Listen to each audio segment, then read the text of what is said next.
Boo. Alright, hey, Nick here, and this right here is my bike.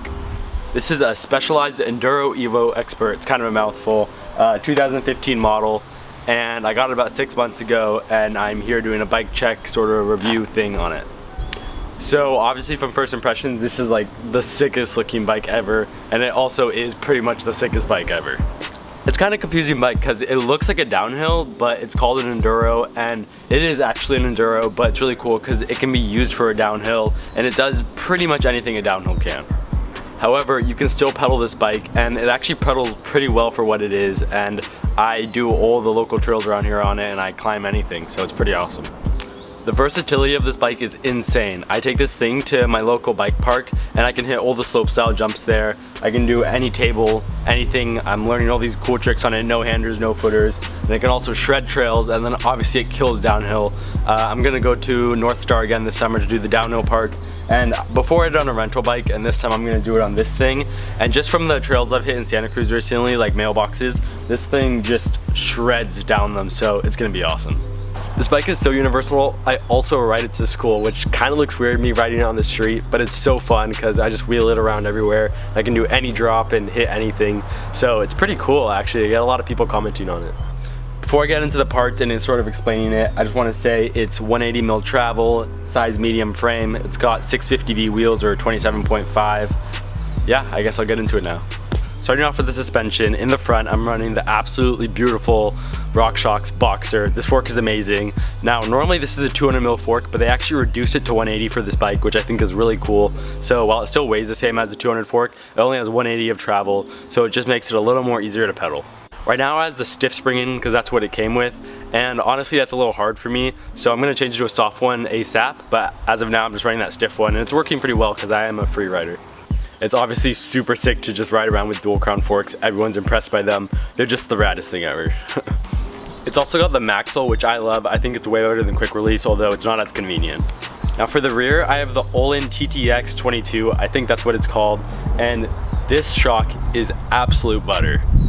Its small bump sensitivity is out of this world, and it takes big impacts like nothing I've ever felt before. It's honestly the best shock I could ever imagine. The adjustment on it is also really good. It's got rebound, low speed, and high speed compression. You can always twist the spring to make it stiffer or softer for your weight too.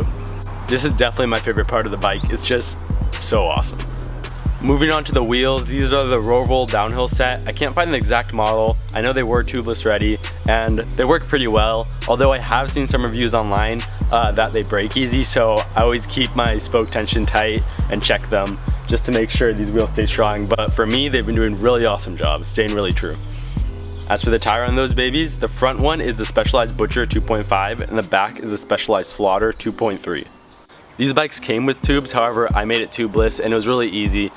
Because the rims were tubeless ready, it was no problem, and the tires also worked really well for tubeless.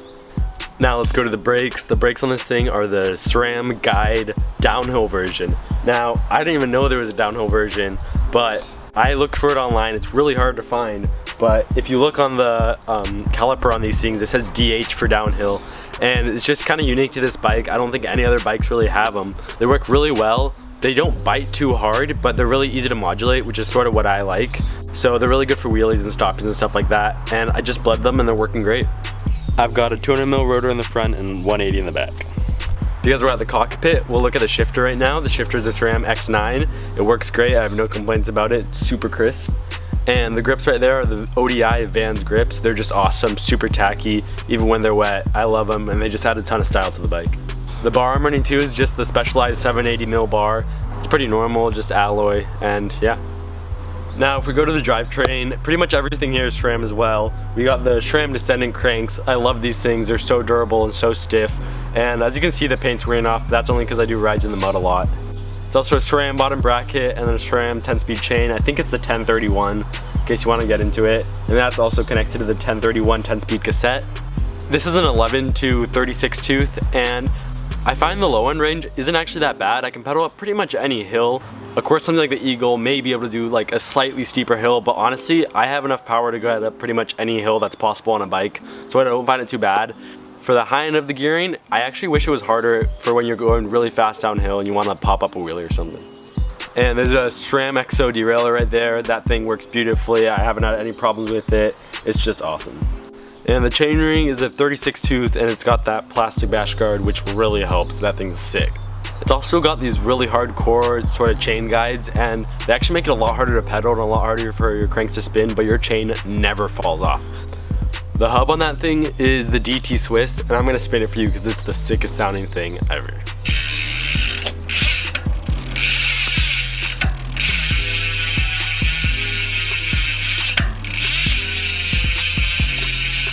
Alright, moving on to the last few things. We got the pedals, which are the Deity Blade Runners, and those things are so grippy. I absolutely love them.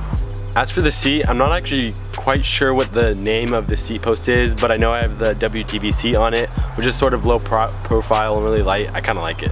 So yeah, there's the rundown of my bike. There's obviously other parts to it, but those are just the main big parts. If you have questions, obviously leave them in the comments. So now I'll talk about it for a little bit. I want to talk about upgrades I might get for this, and you guys can tell me what you think in the comments. So something I for sure want to change is, like I mentioned before, have just a softer front fork. That way, because I only weigh 140 and this front fork is made for someone like 180 or above, so obviously I'm not using as much of the travel as I could be.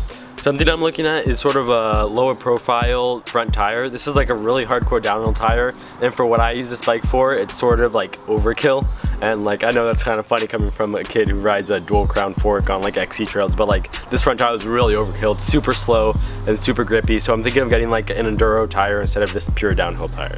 Besides the tires and the forks, the only thing I'd really want to change is get a seat dropper post. If I had a seat dropper post on this thing so I could just go from slammed to up, so I can do like wheelies and then just go to a downhill, that'd be awesome, because right now it's a pain having to get my Allen key out every time.